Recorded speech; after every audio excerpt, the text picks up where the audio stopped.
देवीगिरी सरकारी महिला माध्यमिक प्रशिक्षण विद्यालय मु श्रुति शिखा गौड़। आज आम एठारे दीपावली कहीं पालन करुछु से विषय रे गोटे पारंपरिक गल्प कहवाक जाउछु। सखी आरंभ कर। सत्यजुगर कथा। सेही सत्यजुगरे महाबली नामर जने राजा राजती करुथिले। तांका शासन बଳରେ मर्त्य स्वर्ग पाताळर लोकमाने तांका आयतरे रहि जाइथिले। तांका सुशासन बଳରେ इंद्रराजंक मध्य तांका गादीच्युत करबाक गादीच्युत करबाक पड़िथिला। से गादीच्युत करबा दुखरे से भगवान विष्णु को स्मरण करथिले। से भगवान विष्णु को स्मरण करी तांका गादी पाइबा पई अनुरोध करथिले। भगवान विष्णु तांको प्रत्युत्तर रे कहिथिले जे तुमको तुम गादी पाइबाकू हेले महाराज बलिंग सहित युद्ध करबाकू पड़िबो। महाराज बलिंग सहित युद्ध करबा कथा सुनी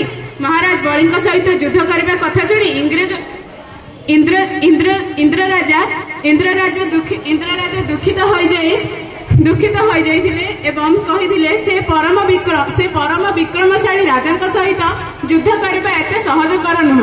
अन्य पटेरे महाराज बली स्वयं विष्णु को निज आखिरे देखिबे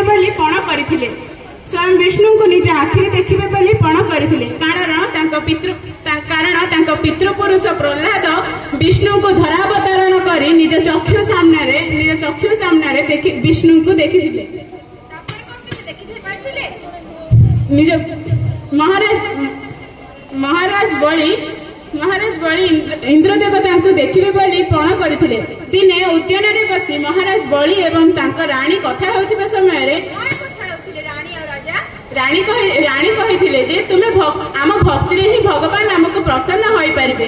तुम्हें भक्ति कर चल। तुम भक्ति रे प्रसन्न हो भगवान निश्चय आमको देखा देबे एवं आम आशा को पूर्ण कर पारे।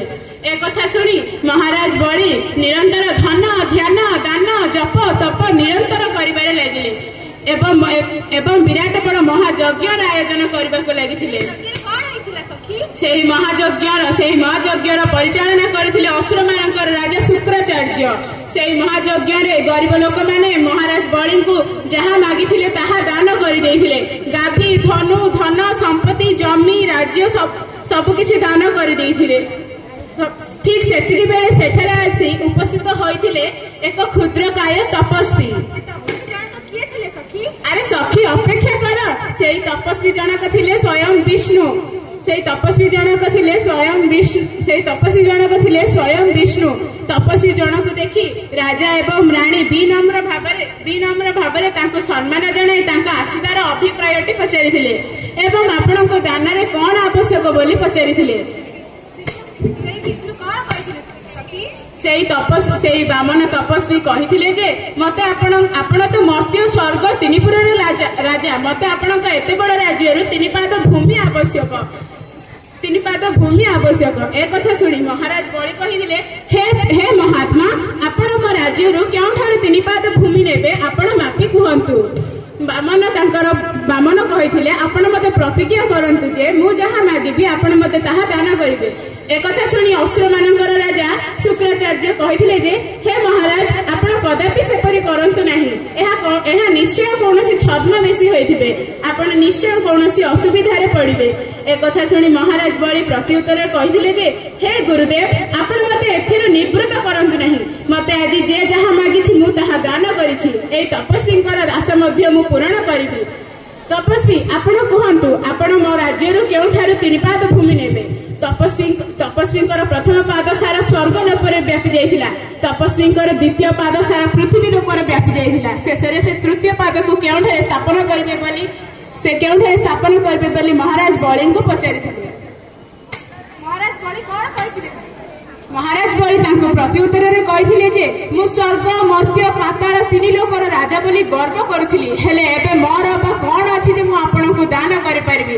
आपण शेषरे में मस्तक ऊपर आपणकर तृतीय पाद को विस्थापन करंतु। महाराज बली को ऊपर कोन से तांको तृतीय पाद स्थापन करिथिले।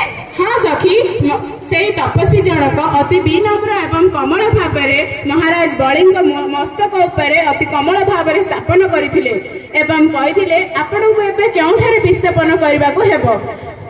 महाराज बलि यार प्रति उत्तर दे कही मोर तो पितृलोक पाताल लोकरे बसवास करुछंती सेठारे राजनीति करुछंती मु मध्य मोर पाताल लोकरे राजनीति करबा को चाहे किंतु हां आपण मो साथी रे सब बेले रहिबे ए सुनी विष्णु स्वयं विष्णु कहिथिले जे मु तम साथी रे सब बेले अछि तुम राज्य रो द्वारपाल भाबरे मु सब बेले ठिया होईछि आपण को मर्त्यपुरी रे लोक बहुत भल पांती एवं बहुत सम्मान करथांती आपण प्रति वर्ष रे पृथ्वी भ्रमण रे निश्चय आसीबे एक कथा सुनी महाराज बलि तांकर सम्मति प्रकाश करथिले सेही दिन ठारू महाराज बलि सब वर्ष पृथ्वी को गोटे थर परिभ्रमण रे आसंती तांका आगमन को स्वागत करबा पई पृथ्वी बा धरा पृष्ठ रे चारिआडे दीप घर द्वार रास्ता कड़ा आज को दीपरे सजसज्जा करे तांको स्वागत करा जाइथे एवं सेही दिन महाराज बलि पृथ्वी को गोटे थर मात्र परिभ्रमण करबा को आसीथांती सेही दिन ठारू पूरा भारत वर्षर कोण अनुकरण रे